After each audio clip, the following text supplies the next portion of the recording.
This is the Empress evolution.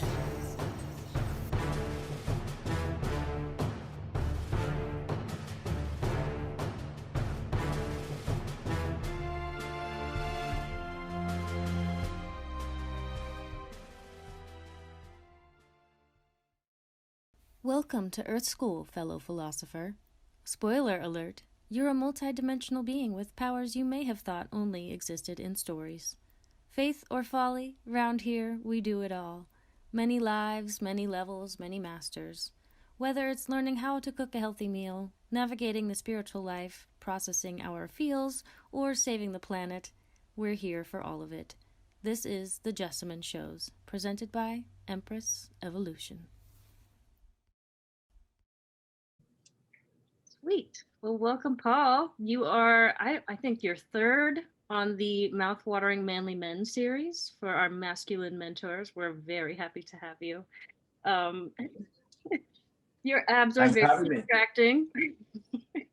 I think that's like your main picture on your Instagram is like all of your abs, and everyone's just like, "Oh, who's this?" Oh. Well, I'm not pretty enough like Brad Pitt, so got to make up for it elsewhere. You see.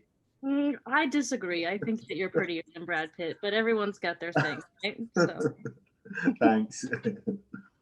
Well, you're more than just your looks, and in case people don't know that, they should know, because you're kind of I think you're like kind of a warrior, really. You're doing amazing work on this planet to help bring people to a higher place of consciousness, to the awareness of all of the crazy stuff that's going on this planet. Like, yeah. I think of you as like, I hate to say this word, but like a savior in a way, where you're really like out there like saving people and really trying to make them aware of what's going on and to help save themselves. Well, so I had one interview with you on Instagram before, and I'm not expecting everyone to have watched that. So can you tell us a little bit about who you are, where you came from, how you got on the scene? Yeah, cool. Humble beginnings, a normal working class family with no real kind of political persuasion, religious persuasion, spiritual or anything like this, which is also why I believe I was born into the family I was born in, just to become my own man with absolutely no indoctrination or trying to influence me one way or the other. So my mother brought me up. She brought me up just to be a well-mannered, good person, but with basically become your own man, do what you want to do. So at a very young age, I decided I wanted to join the military. I did 12 years in the military for many reasons. The adventure, to do something in my life, all that kind of stuff. After leaving, I left 12 years ago, so it makes me sound old now. I'm 40 years old. But when I left the military 12 years ago, I was qualified as a strength conditioning coach, personal trainer, hypnotherapist, and life coach, and all that kind of self-development side of things. And then I became qualified in Reiki 7 years ago now, I think it is 7 years ago, and became a Reiki Master. And I've done past life regression with people. I've done channeling with people. I've even done exorcisms, clearings, work with ley lines, all kinds of stuff. So yeah, and I started my awakening, so to speak, when I was in the military. By nature, I've got a very inquisitive mind, and I even demonstrated this at a very young age in school by actually not being a very good student. I was always questioning why we're learning this and why we're being taught X, Y, and Z. And still to this day, I've not had any use for algebra, things like this. And it's now I was wanting to learn about things which I perceived to be cool. I wanted to learn about aliens, the pyramids, where did they come from, and who's the Anunnaki, and all this kind of stuff from quite a young age. So I've always had an inquisitive mind, and that inquisitive nature that was within me, innate within me, has meant I've explored a world that not everyone who's in the mainstream's privy to. So yeah, and I got asked the other day, when was my big moment where I started to really look into the inner workings of the world, and and what's behind the veil. And for me, that was 9/11, just because I seen through it straight away. And a buzz phrase is this cognitive dissonance. But I remember speaking to people going, look, like, buildings can't just free fall. And I'm not an engineer, but I was intelligent enough to go, that looks like they've been brought down. And everyone's like, no. And I'm like, why are people denying their eyes? What's going on? And then everything from there, it opened up, and I started to see the world for what it was. And then so I've been waiting. I have been waiting for this moment we're in now. I've been waiting for it for a very, very long time. And although there's a lot of suffering taking place right now, and a lot of people have lost livelihoods and loved ones, and there's a lot of people in a very dark place right now. But this is going to be seen as one of the greatest moments in human history, where everybody had to make a choice to align with the truth or to turn their back on it. But I know that, and I can see it now, that there are more than enough that are aligning themselves with the truth, with God, source, oneness, peace, all of that, and they're starting to align. So I'm very excited for the times that we're in right now. So yeah, that's it in a bit of a nutshell. Nice. Well, what do you mean by when you said like you've been waiting for this for a long time? Is it just because of everything that you've already known for all this time and you knew this was coming, or what do you mean by that?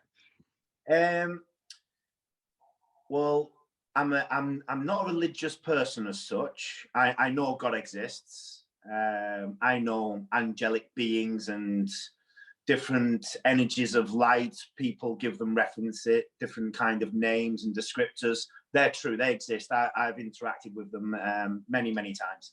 And I'm well read on scriptures and the Bible, for example. They're not to be taken literally. It's a coded language. It's a language hidden within a language of secret codes and such like. And I've spent many years listening to many well-versed and researched scholars, and they were all speaking about a time which is referred to as an end of days, Armageddon, and Mayan prophecies and all this. And there are many prophecies around the world. There are many scriptures around the world speaking about a precise time, a specific time in the future. And we're in it now. So I knew the day was coming because I'd had more than enough synchronicities in my life and seen enough information by whatever means it had come to me, describing that there will be this kind of battle between light and dark, the end of days, where this duality moves into a singularity. We're moving to an age of Aquarius. We're moving into, the golden age and all this. But we're in it now. So how quick that manifests, nobody knows, because there's too many factors involved. But the one main factor is the free will of human beings. So how quick they align, wake up, engage, unify, all those kind of buzzwords, how quick they do that, no one really knows. But once they do, things will really start to move then. And then I've always said to everybody that's not when this is over, that's when it really begins, to be perfectly honest, because then when everyone aligns and consciousness rises to such a level that darkness has lost its grip hold, that's when the real work begins then, healing the world, rebuilding anew, ushering in this heaven on earth, or whatever descriptor resonates for you, bringing that in. So that's soon. I know that's soon. How soon, I don't know, but most definitely in our lifetimes. So that's exciting for me. And yeah, I've been waiting a long time for this, maybe a good 10, 12 years, I would say, a good 10, 12 years, waiting for that moment. What's the sign that's going to resemble this, that fits all these scriptures and prophecies? What's it going to look like? And boom, as soon as I heard about this COVID virus and started to see what was at play, I was like, boom, this is it. I just knew deep within. I was like, oh, this is it now, right? We're going into it. So yeah, I was excited. Yeah, it's crazy out there. So Yeah. with all of this, what do you feel like? Do you feel like you have a special mission in this life? Oh yes. Oh yeah, definitely. I know that I do. What do I talk about? The truthful answer is, in short, if my mum was sat next to me now, she'd clarify this. But I've said for a long time, for as long as I can remember, that I've just always felt I was here to lead people, to lead them. You said it, and it's something I actually always say, to lead them to their own salvation. Not here to tell people what to do. Right. We're here to be the light and pave the way so they follow. And that's what I'm here to do. And it's an accumulation of all my life experiences in this life. None of it has been by mistake, and none of it is out of place. It is an accumulation of experiences, and even the military, especially the military, in fact, has led me to this point where I am strong in my convictions. I feel brave enough to put myself out there and to take all the slings and arrows. And I've seen enough. I've been exposed to the suffering, the real suffering of the world, to hit me so deep inside that I'm thinking, right, when that time comes, when that moment in time arrives where it's coming to a head, light and dark, I will be one of the people that's putting myself forward, and you know, and I do believe I will get there. I'm walking the path now. Where it leads in 5 years, I don't know, but I just know I'll be in a position to be able to really influence things for the greater good of all of humanity. And so I trust God puts all these milestones in place. I've just got to reach them. And each time I reach a new milestone, I'm that one step closer to where I need to be, which has never been truly fully revealed to me. So I work with clairvoyance, oracles, and I have a team. I have a spiritual team that I work with, and she's daily sending me insights that I have to decode. She sometimes sends it through, don't know what this is, but I've got to send it to you, and then I'll decode it, and I know where I then need to go, whether it's working with a ley line or pick a specific date for one of the rallies or all that kind of stuff, because there's so much involved. We've taken advantage with even just the rallies. There's certain days with certain alignments and astrological alignments, so the energy's higher, so consciousness raises that little bit more. And so I get a lot of insights from my oracles, but one of the oracles in particular could never see past my 40th. I'm 40 now. So I was able to be given lots of insights up to my 40th, but come the 40th year, kind of like, you're not allowed to look. You're not even allowed to peek behind the curtain, so to speak. 1 second, I just need to unlock my door. This is so interesting. I'm loving this. I feel like he was just reading my mind too, because I was about to ask, like, how are you like, you know, you're doing this work in the 3D. Welcome. I love your hat too. It's so cool. Thank you very much.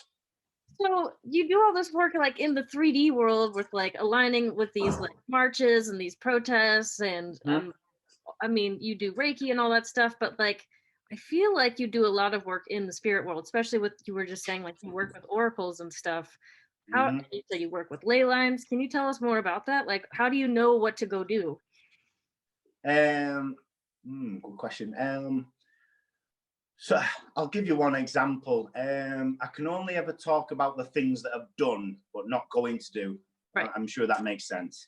So, so in particular, one of the missions was down to work on the St. Michael and Mary line. So this is a ley line that, interestingly, there's a ley line that runs from Israel all the way to the more southern westerly point of the UK. And it's a straight line from the southern westerly point of the UK to Israel. And precisely, and I mean precisely on this line, there are several monuments in the name of Archangel Michael along the line. And it's a perfect line. And these monuments, it's genius, you know, it's obviously, well, I know it's from a higher plane. So the architects and builders and masons that have built these monuments won't have had an awareness that they were building on that line so precisely the way they work. It was just spirit moved through them. But this line is referred to as the sword of Michael that slashes through Satan. And on this line, the monuments fall within several different countries, but in some instances, hundreds of years apart as well, which is fascinating. So, you know, there's obviously divine guidance for building those particular monuments.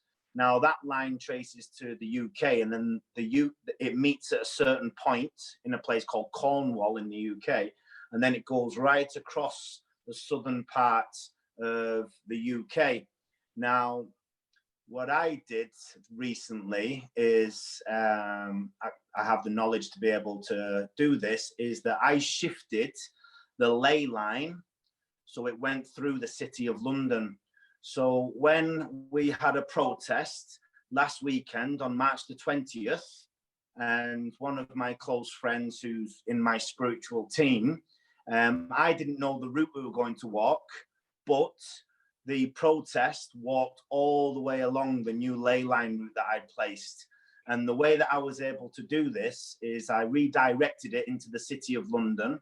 And in London, I don't know if you have any knowledge of this, but pyramids used to have golden capstones.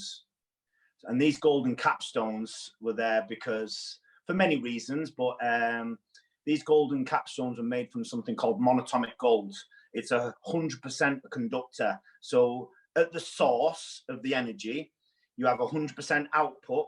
Normally, when it reaches its destination, where the energy goes in, if you're not using something like monatomic gold, you don't get 100% of the energy through heat dissipation.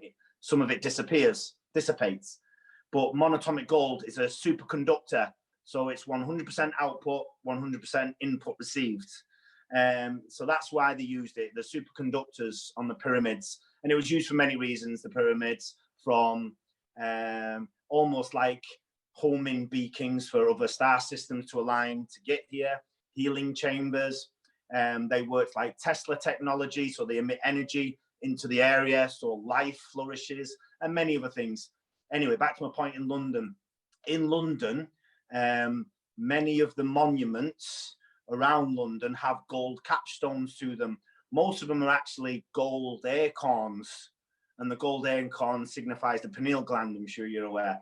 So all I did was I was able to bring the ley line and get them to attach to the gold capstones, and I mapped it all the way through London. Took some time, but all the way through London. And then, as I said, on March the 20th, I don't think there was a specific route chosen. I think they were just leading the way. And then, lo and behold, I said to my friend Robert when I was with him, I was like, and we were walking right along the ley line that I'd put in, so which was pretty cool. And what that means is when there was over 100,000 people, that's 100,000 people that have unified, come together, mass energy that's gone straight up into the ley line, because it's like a channel. It goes up into the ley line, and then that particular ley line actually connects to every ley line in the whole world. So the energy of that mass body of 100,000 people wanting peace on earth, wanting to end corruption, for whatever their reasons, end human trafficking and all that kind of stuff, straight in that ley line. And I checked with the Schumann resonance, it went up a lot. So that was one instance of me working with the ley lines. Fascinating. Can you tell us more? It's just so cool. Yeah. So this was quite a cool mission. Before then, and this was back in November, I think. November. So I went down to that same line, and I knew I had to do I had to take it from being inverted. So as much as I'm speaking about this knowledge and how to work with the ley lines, the opposing forces know about it as well. The occult, they know how to, open portals, work with dark magic, summons, all kinds, which I'm sure most of the audience will be aware of this. So anyway, I went to Mount St. Michael. This is the place where from Israel crosses a line with the Michael St. Mary line. So it's a cross, and it's on Mount St. Michael, beautiful little island just off the coast of Cornwall. And this one particular morning, I was going there to tap into the ley line it was inverted. So the energy was going down. And if the energy is being brought down, it's because it's being controlled by the opposing force, basically. So I needed to go and change the direction, okay, to send the energy up. And when I got there, there was a high tide, and on that day there was no boats. So I was like, okay, I'm not going to be able to get across the water today. I'm thinking, there's a reason for this. There's a reason I'm not going today. And I've been sat in my car for no more than 10, 15 minutes. And then this guy called Jack, who I know has become a part of my team now. He's actually a druid, if you know what the druids are. So he's a druid, full-on druid. He's being around him, working with him, because he takes me to sacred sites and I'm doing some work with him.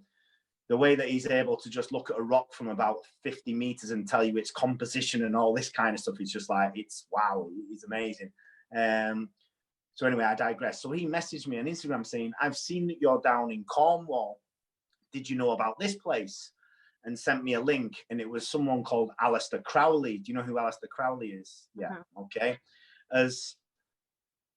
If there was one individual I was going to say was the total manifestation of Satan, he is it. Very, very, very dark individual, done many dark things, and he was also heavily tied to MI6, FBI in their early days, in their early conception. Anyway, he owned property, still owns the property to this day, even though he's long dead. He left this earth a long time ago, in a physical capacity anyway. And so this place where I got sent the link was only about 20 minutes from where I was. And what became very apparent to me as I started to look into it is that he had built this home, which had an underground tunnel next to it, a sacrificial altar and all kinds, really dark place. But he'd purposely built this land on the Michael ley line. And so what he'd done is, the reason that the energy was being inverted is he had created almost, if you think of it like a portal that brings the energy of the ley line down. So he cut the ley line off, essentially. So I had to go and do a mass clearing there. And this was in Cornwall. If you were to look up Alistair Crowley, Cornwall, it'll probably bring the property up. You even just look at it and you get shivers. So it was quite hard to get to because there's no tracks to it or anything. It's out in the middle of the sticks, literally in the middle of nowhere, not near any built-up towns or any kind of population or anything. So I had to park up near this creepy old telephone box. There was a little bit of a space for my car there, and I made my way across many of these fields to navigate in the general direction of where it was, and I could see it in the distance. And quite literally, like something out of a movie, as I'm getting closer, all the clouds started to come in. It got really dark, and then it was pouring down with rain. So I'm like, great.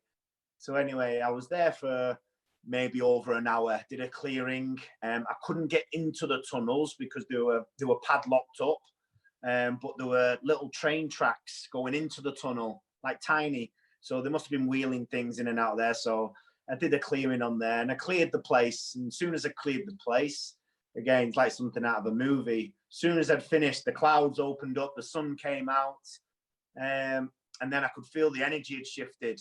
So that's a great example of the kind of work that I do, but also when I just know I have to go somewhere, and if something seems like, okay, I'm not getting across to St. Michael's Island today, I don't ever think, I don't flap about it. There's a reason I'm not getting across today. And lo and behold, it pops up, whether someone's channeled an information for me or some kind of synchronicity. But the work I'd have tried to have done on St. Michael's Island wouldn't have been possible without me removing the inverted sort of energy anchor portal that Aleister Crowley had created on the line. So once I cleared that, the Michael line then was running right through the country, and again, that same line is the one that I moved through London. So I've left it running through London now because it's better suited there. And I've had a few people mention that where they lived near the ley line, near Oxford, they can't feel it anymore. They were wondering if there's something wrong. I was like, no, I've moved it. So it was good to have that confirmation that it was successful, the work that I've done in moving the ley line, which is pretty cool. That's interesting. I have a question real quick. Do you feel it or do you see it? Or is it like a combination of these energy ley lines? Yeah, a bit of both. Both. I'm sure you'll be able to relate. And when I tell people I can see energy when my eyes are closed, it's because, I find it easier to engage my third eye when my eyes are closed. So the way I could describe ley lines is, it doesn't have people have auric colors and you can see their aura and see chakra colors and all this kind of stuff. With a ley line, how can I describe it? Did you remember the film Donnie Darko? Mm-hmm. Do you remember the energy that comes out of the stomachs, and it almost looks like water? Yeah. Like this, it looks like that, but above, and it's like this ripply. It's almost like a portal line. It looks crazy. So that's how it looks to me. But how I feel it is, it's either coming down through you and pulling you into the earth, or if I shift it and take it up, it starts to lift you up. So when I changed the energy at something called the Tor, it's called Michael's Tower, St. Michael's Tower. When I got there, but this was because I tapped into that energy line, and because of Aleister Crowley's anchor, when I got to Tor, I felt heavy and it was pulling me into the ground, and I was thinking, this isn't right. And I couldn't shift it, but it became apparent the next day that it was because of the Aleister Crowley thing. So now when you go to Tor, when you stand into that energy line, the ley line, you feel light. You feel like you're almost going to come off your feet when you tap in. You feel like you're going to float. So yeah, feeling and sight, mostly feeling though with the ley lines. Yeah, and that's it's got to be a little different than grounding, because people say, oh, ground into the earth. Like that. Is that different? Yeah, grounding to the earth is good because it'll bring your energy present. It might get you out of your head if you're in your head too much. It's a great way of dispersing any kind of, just some stagnant energy, or there's any kind of blockages and stuff. You can kind of shift it into the earth for the earth to heal it. The earth, obviously, as you're grounding, let's just say you're sending your roots into the earth. Not only are you bringing yourself into the present and taking you out of your head if you're in your head too much, and all these benefits from grounding, but it's like you're sharing your energy, you're connecting with earth. That's different to your energy being pulled down. Yeah. Massively different. The ley lines, when they've been interfered with, you just pull your energy down. So anything that you're trying to send up, intentions, prayer, elevate consciousness, is very difficult to do when all the ley lines are bringing the energy down. They're trying to keep it suppressed, keep it, from reaching heaven, if you like, God, the universe, whatever you want, whatever descriptor you use. Yeah. Steph, go ahead. So I didn't know what ley lines were. Just haven't you heard this term a lot, only with the live that you and Jessamyn did. But I'm sort of making this connection where, so there's Reiki for humans, and then we have these, meridians that are energy ley lines. Correct. Say, for human beings. So Same thing. that you're doing the meridians of Earth. Yes. So how did you move from doing Reiki? Did you start doing Reiki with people and then you moved on to realizing Earth is like, and then made it this connection that Earth also has meridian lines? And then like, how did that transition from Reiki people to Reiki ley lines? I wouldn't say necessarily a transition. I see them one in the same thing because I understand what you're saying. You're absolutely on the money. First of all, describing the ley lines like meridians is a very good way of explaining it. Excuse me. But they're also used as channels. So, for example, there are many of the occults around the world. They would set up sacrificial altars and such like on ley lines. So when they do their rituals and sacrifices, the energy of that, okay, won't talk too much about it. I'm sure everyone knows what I'm talking about. Where the energy of that will go into the ley line and feed the Vatican, for example. It will feed their Mason temples. It'll feed the Rothschilds' estates. So it's an energy grid that they've got control of. That's what I've been working with. So they're also used as channels. It's a great way of describing it. So it's literally almost no different, to be perfectly honest, because I know the Earth's obviously massive compared to a human being, but then also it's no different. The Earth has all the same chakras. It has its meridians. It has its lungs. It has its rivers of blood. It's a sentient being, almost no different to a human being. So just the difference is the heart chakra is actually in Stonehenge in the UK. So, and if you've never been to Stonehenge, you should go because you can feel the heartbeat of the earth. It's phenomenal. There was no real transition as such. It was just more of, I can't remember when the awareness of ley lines came in. I think it was a good 10 years ago or something. And I just became fascinated. So I suppose the way that I always describe this, that God's got a plan. God has a plan, and God has covered every base. He's made sure there are people that are going to have that innate within them desire to want to be a healer, to be a leader, to be a teacher, to go into politics, to go into the military, to go into this, to go into that, to work with ley lines, to work with the oceans. Every base has been covered. So many individuals like ourselves are doing things now, and they've been given those little synchronistic moments. That book has been given to them that's been coordinated for a book to arrive in their presence that they know will resonate, and this is the next, okay, I need to learn about this. So it's that now I just really trust that my intuition is very high now, but I just trust the synchronicities will always come. So I don't even have to look anymore.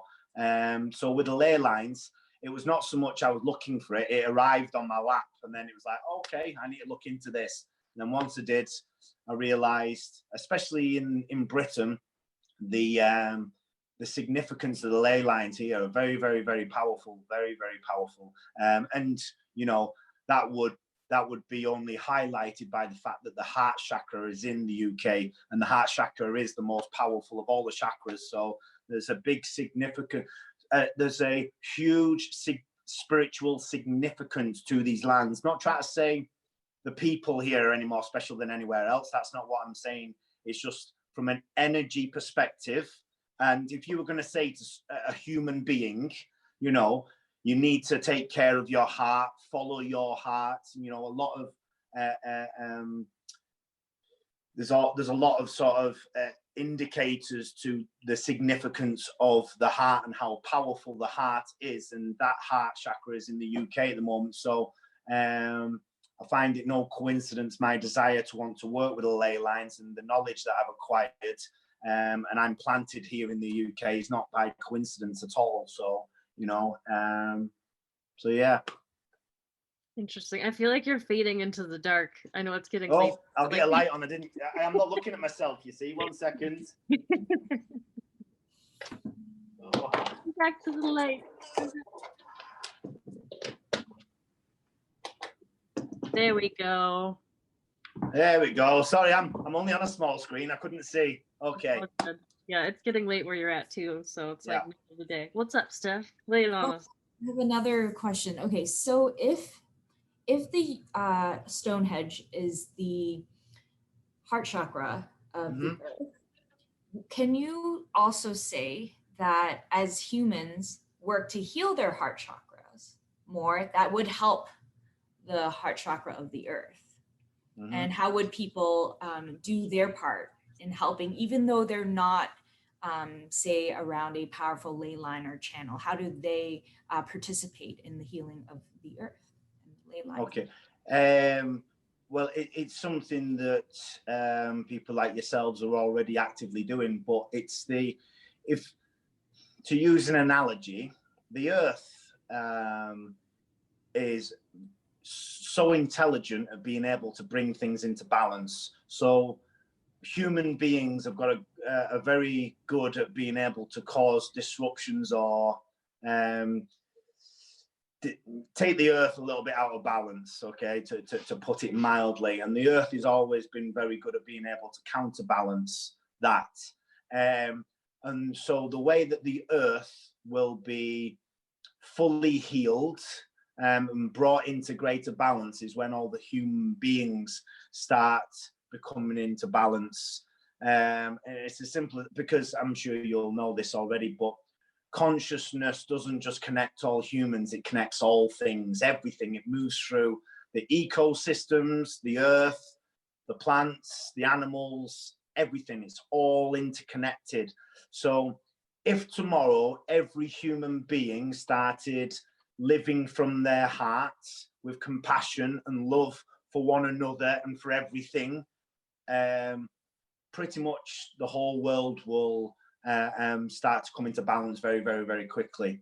So people are doing things that are very obvious, like helping to projects with cleaning the oceans and such like, which is all brilliant and it's all good and it's all having an impact in some capacity. But the world waking up and unifying as one, there's going to be nothing that can match that in terms of its profoundness in healing humanity and the earth. So if I was going to say, is there anything people can actively do? I'd say it's probably what a lot of people are already doing. Help your brothers and sisters, start looking after one another, start just caring about one another. And it's that simple. It doesn't need to be any more complicated than that, really. Respect. I love it.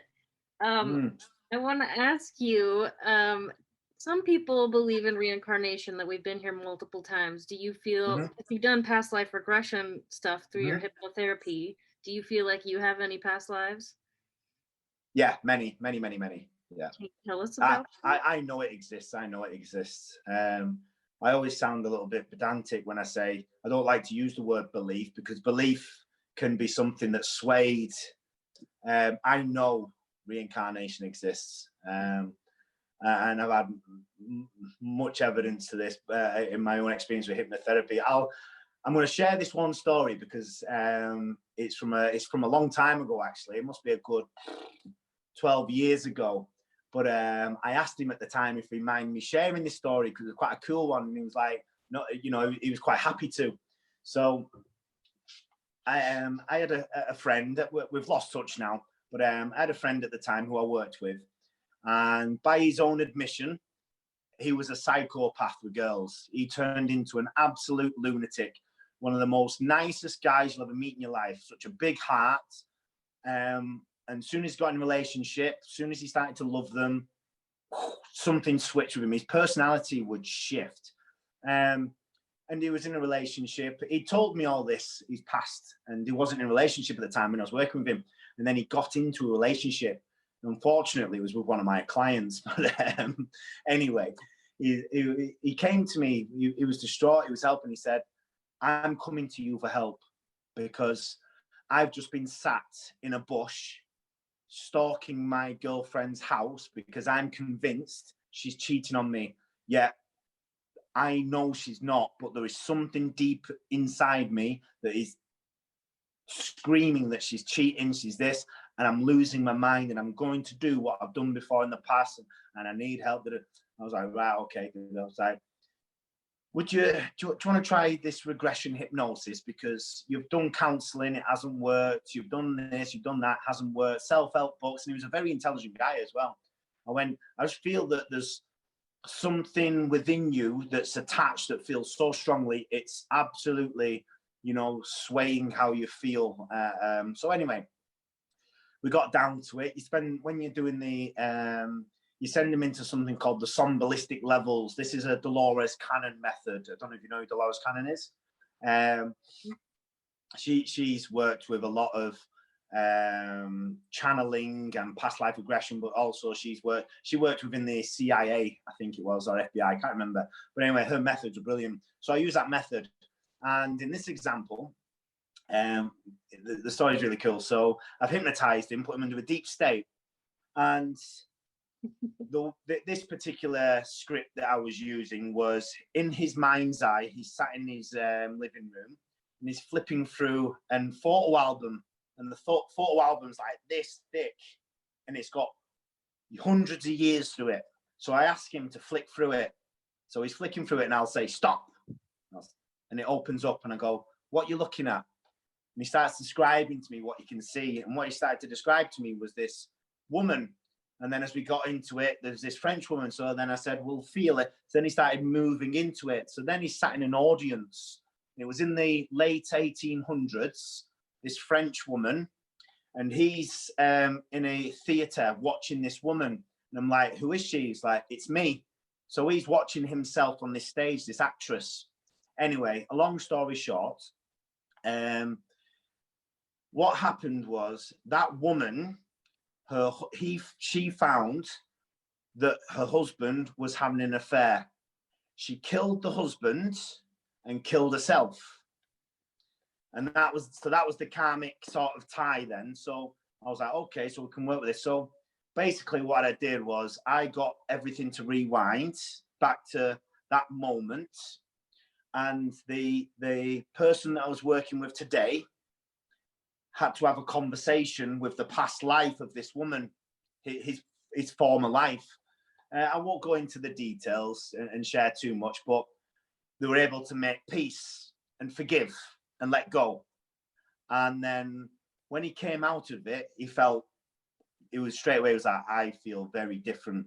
And lo and behold, never even had one single thought, stopped stalking, stopped obsessing, and his relationship flourished, and he's happy, married, settled down.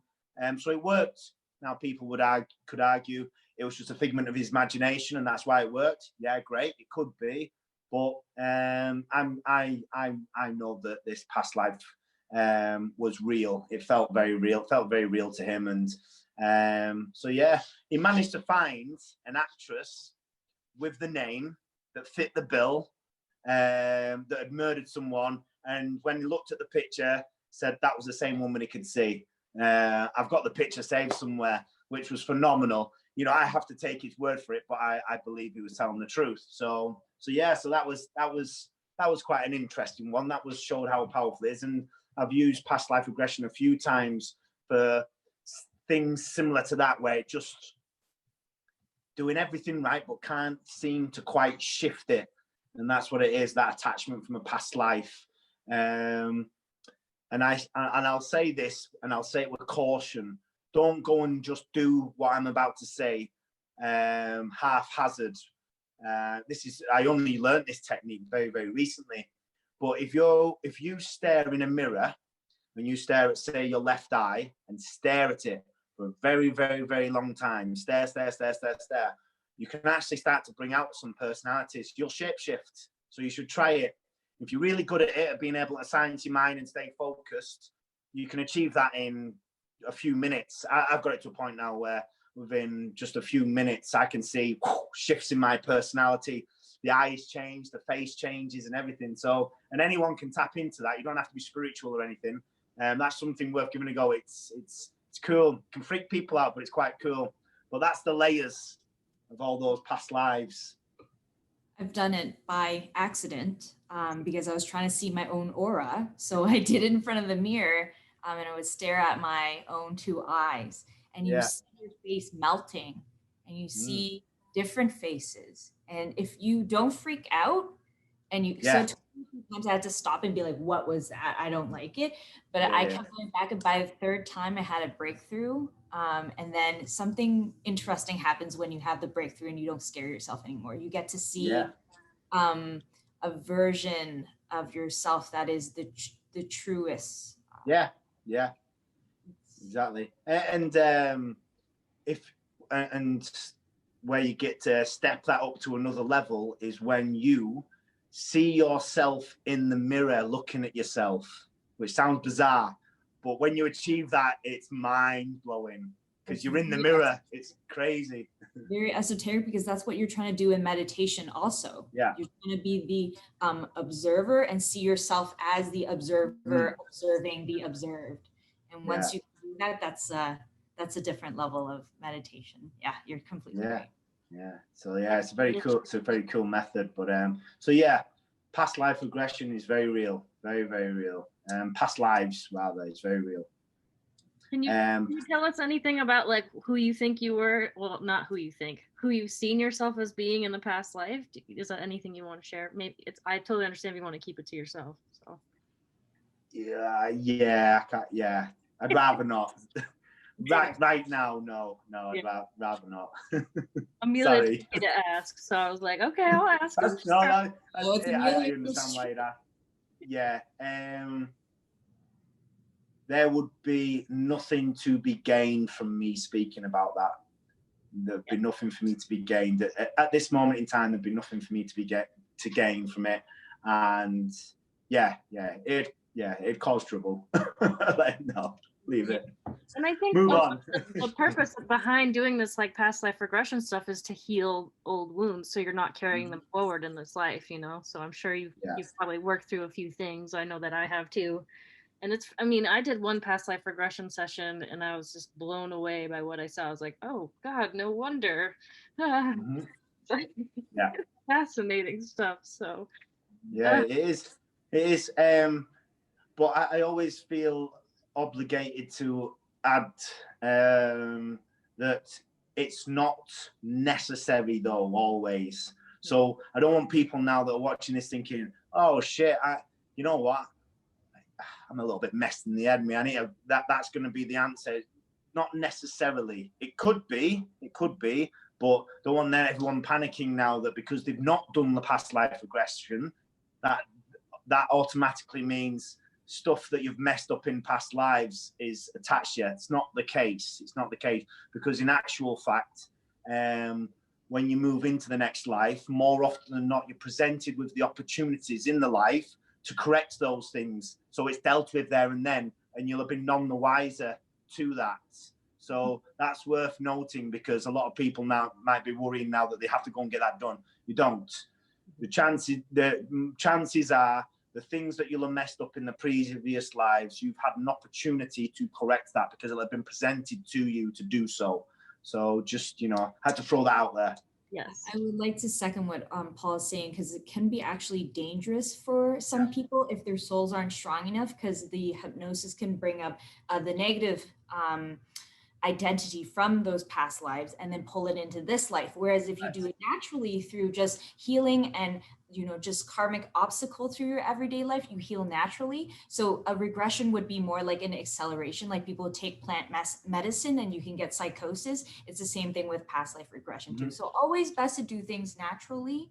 Correct. And in the case, just through life and just having that realization that everything is just a lesson. Yeah. just to add on that, 100%. The only reason in the example I gave that we went with past life regression is because he'd tried everything else. So it was my last resort. It would never, ever, ever be my first port of call. And I would probably exhaust all other options first. So, you know, yeah, completely on the same page with you there, because you'd have to be, you'd have to be doing it with someone who really knows what they're doing, but also someone who's emotionally and mentally and spiritually equipped to be able to handle it as well.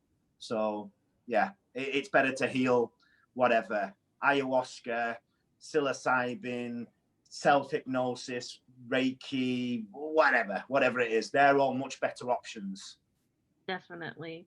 And Amelia, she talks about how like the ego lives like either like worrying about the future or like kind of just like going over and over rehashing the past. And I think it's interesting that our last interviewee was Aurora. I don't know if you know her, Rising Phoenix Aurora, but she actually works with clients doing kind of tapping into future selves. Have you done any of that kind of stuff? No, I haven't. No. Okay. Well, it seems pretty interesting because it's just, for me, it seems like it's like, okay, this fills people with a lot of hope. Like, here's something to look forward to, but there's also like an importance to living in the now, right? Being there. Yeah. It's super important because we all have our part to play. And if we're busy, like off in la la land, you know, you might miss something. Yeah, 100%. It's again, I think a lot of people tend to overcomplicate things.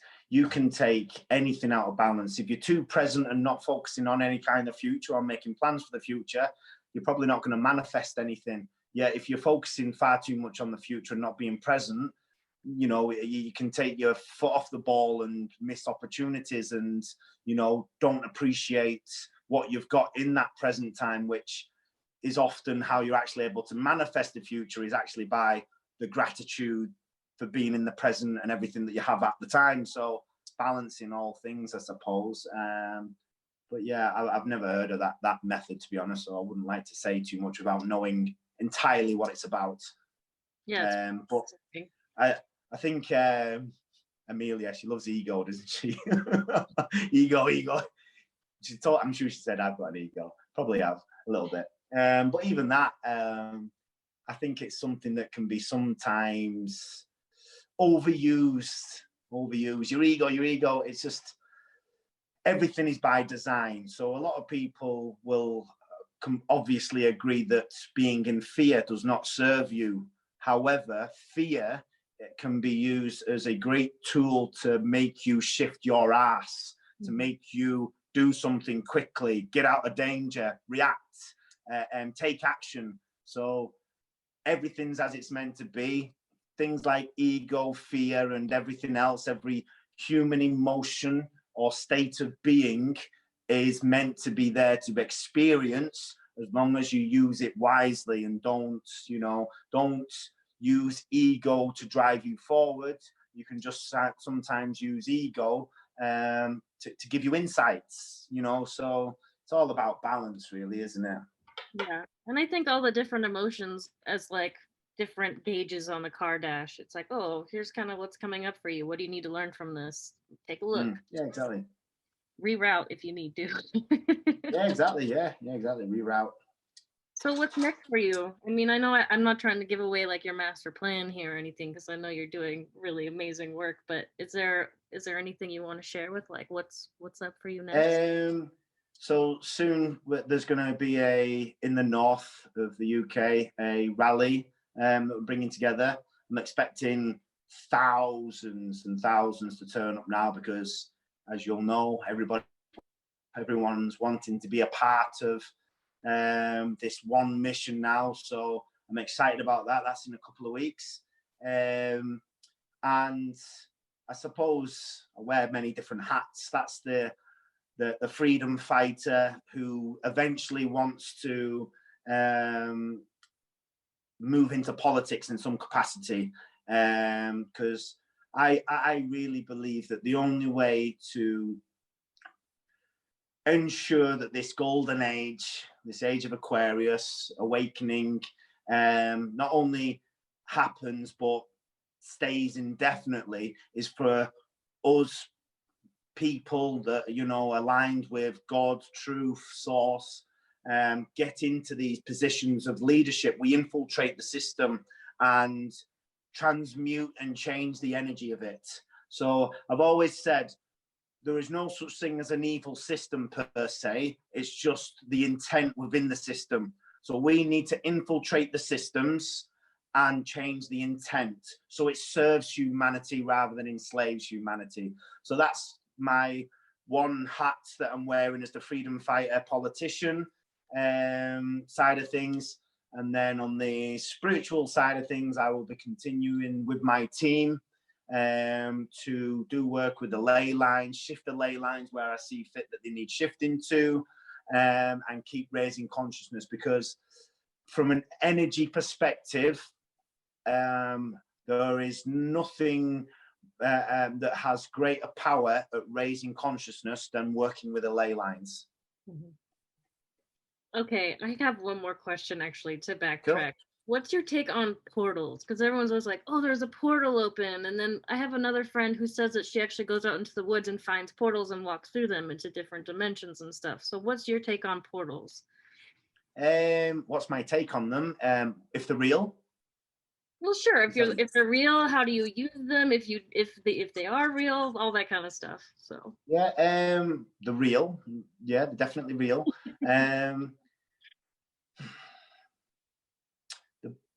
It's hard to describe because they're all very different. You know, not one. It's like if I was to describe, say, all doors lead to the same place. They don't. You could walk through a door into a mansion or walk through a door into a shed. So they're all very, very different. The portals, the way that a lot of these portals work, it's just an energetic frequency. So, but okay, well, let me think of one of the portals. There's a portal in Wales, and these portals were put in place thousands and thousands of years ago. And these portals were for interdimensional beings to be able to travel through. So they would typically also be next to ley lines, on the ley lines. So it's like a portal that people are more aware of is often seen in movies. So the pentagram, witchcraft. So you know when they draw the pentagram on the floor and they use a particular ritual or whatever to summons up, that's a portal. So the reason it's written on the floor and they use that particular pentagram, the pentagram is an energetic frequency, which to another world, they will see light come through and see that as a portal that's been opened and be able to move through it. So many of these portals exist around the world, and they've been put there by both light and dark. In the most recent times, the people that have been working with portals or been using spells or witchcraft or magic, whether it's dark or light magic, they've been creating the portals, and they're all there for a particular reason. So this particular one in Wales that I know of, I'm not going to say too much about it because I don't want people going there, because I have to go there soon. This portal that you walk through, when you step through it, you won't see, to the naked eye of the human eye, you won't see anything change. But what you've stepped through is an energetic frequency shift. So the people on the other side, so it's like the people on the other side, or the beings on the other side, will be able to communicate with you. So it's like walking through an imaginary door. That's the best way to describe it. So if I wanted to communicate with the people in the next room, I could scream and shout through the thick walls, but they're not going to hear me. I have to open the door and walk in and then speak to them and then walk back through. So it's just, that's one, they're really hard to explain, because then each portal leads to a different place. But again, these aren't things that have magically just appeared. Ley lines have been here since the beginning. It's the Earth's meridians, as was rightly pointed it out. These portals were created thousands of years ago, and they were created in specific sites at specific places all over the earth to work with specific beings. So there are some portals that would be able to communicate with Agartha, the inner earth, and things like this. So different portals have different meanings, different communications with different beings. So yeah, it's a little bit more complex, but again, they're very real. They exist. They're real. That's fascinating. And I got really into the Outlander series, and it was like they basically opened up this portal. Do you know what?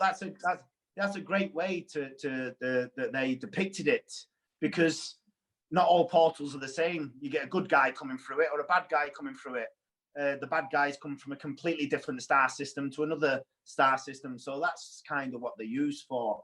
What's very interesting is that from a spacecraft perspective, so UFOs in ships that are able to travel through portals, you get most of your UFO sightings around volcanoes, and volcanoes are actually portals.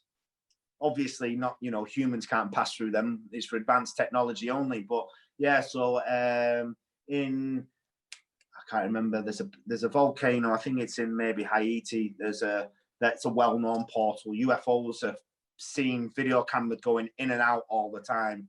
So yeah, so there you go. Interesting. I mean, we've got the volcano in Iceland going off right now too, so that's pretty. Yeah, they're all going off. There's a few going off right now. Big changes happening. I mean, I felt very strange waking up this morning. I was like, what is happening on the earth right now? I don't know, but here I am being present. Good. I don't need to know all the answers. It's just no, exactly. Yeah, exactly. One of the biggest messages I got is that, like, you don't kind of like with the example of, like, your teen not being able to see past your 40th birthday. Like, you don't get to see, and sometimes you just have to walk the walk. And develop your tools of faith, so that's like something that you can rely upon when you need it, and then eventually the answers will be revealed to you in time. So, of course, pretty cool stuff. So, wow, I could talk to you all day about all kinds of things. I'm sure we all could, but I don't want to keep you for too long because I'm sure you've got your life to get back to. Steph, do you have anything else you want to ask him before we go? We could just end off with Paul maybe letting people know how they can support the work you do, where do they find you, and so on and so forth. Yeah, cool. Well, I think you'll add my Instagram tag and Facebook and such like anyway. So in terms of support, just do what you can, even if it's just commenting on truth seekers and speakers and healers and leaders and teachers, even if you're just giving them support by commenting and patting them on the back and showing your appreciation to them. And that's it really, because at the end of the day, what I'm doing and many others, including you guys as well, it's all the same mission. So you may not be able to help me directly, but by helping your neighbor, you are helping me directly. So there you go. I love it. Thanks, Paul. And I really look forward to seeing you in politics for sure. It's going to be great. Cool. Good. I'll cause a shitstorm. I love it. I love it so much. Well, thank you so much for your time, your presence. My pleasure. Your knowledge. You've been absolutely lovely, and sending you so much love, and hopefully you can come and do some work on ley lines in America soon, or in Canada. Steph's in Canada, so. Oh, I love Canada. It's one of my favorite places in the world. I really love Canada. But one thing I do know is I will be coming to America soon. That's one insight I have been given, and that'll be soon. So I dare say it's going to be related to the ley lines. So yeah, I'm excited about that. Yeah, there's some really potent, like, ley line type things in Montana where I'm at. Like, I have had some very profound experiences at certain places. I'm like, what is going on here? So it's pretty. Oh, cool. Well, when I come and work with them, you'll have to come with me, and I'll show you what we do. So. Okay. Sounds cool. Thanks, Paul. Cool. We'll talk. Thank you very much. We'll speak soon. Bye bye.